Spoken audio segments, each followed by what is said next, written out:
Oh no, I've driven it in the rough. Don't worry about it, it's not a big deal. PGA Tour players are in the rough, I won't say most of the time, but a lot of the time. The average PGA Tour player is only hitting it about 68% of the time in the fairway. So that means almost 1 out of 3 shots they're hitting it into the rough.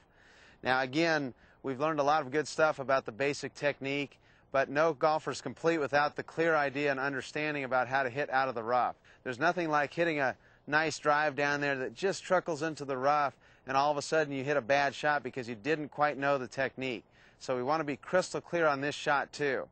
Now there's an element here that's very important to understand, and that is that the club, if it approaches on its normal angle, where it's coming into the back of the ball like it was sitting on the fairway, well, this club's going to pick up some rough on the way to the ball. So it actually gets some resistance on its approach.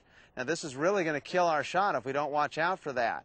So what we need to do is we need to stand and swing a little bit differently to accommodate that so we can get a little cleaner angle of approach. Now the way we're going to do it is we need a shot or a swing that's actually approaching a little bit more into the ground on a steeper angle. If you ever hear about angles, they're talking about steep and shallow. That's what that means. Shallow comes along the ground, steep goes into the ground. We need it a little steeper here because when I have a steep angle of approach, the club has a chance to get to the ball clean without running through so much grass.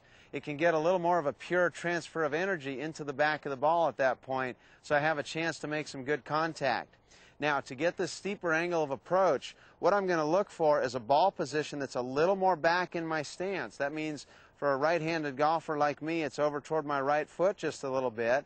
That in itself is going to make the angle a little bit sharper. You could imagine if I had the ball back here, the club would really hit sharply into the ground then. So that's going to be part of it. The second part is that you're going to go ahead and hinge the club up a little bit more. Now, I'm not a big fan of using these muscles in this game, the ones that hinge the club up. There are some shots, though, where you need it, and this is one of them, where you're going to go ahead and let the club hinge up a little more sharply than normal, and then you're also going to feel like you're hitting down a little more sharply than normal. The other thing about the rough is that you might want to hold on to the club just a little more tightly than normal. Now you're going to hear throughout this series how lightly I want you to hold on to the club, but this is one of the shots where you do have to hold on to it a little more firmly because as it approaches into the ground there, the grass can catch it and turn the face pretty good. So you want to go ahead and hold on to it a little more tightly than you're used to on your approach to get ready for that impact. Now the second thing, or another thing that's going to be very important in terms of the shot here, is the loft of the club. Now the loft of the club is going to have to do with the height of the shot. So when I play the ball back in the stance like that and hit down so aggressively, that's going to take my 7-iron here and turn it into more like my 5-iron where the handle is a little bit more forward. So this is going to de-loft the club and make it come out lower. This is really important information because we don't want to try to hit a 4-iron or a 3-iron out of the long grass. Because if I do and I go ahead and make that impact, well, my 3-iron now has the loft of a 1-iron.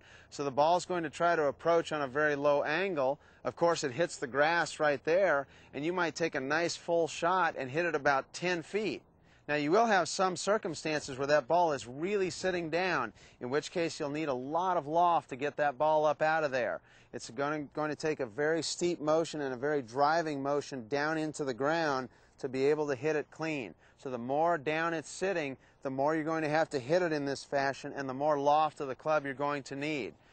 Now, there are certain circumstances where you can go ahead and play the fairway wood.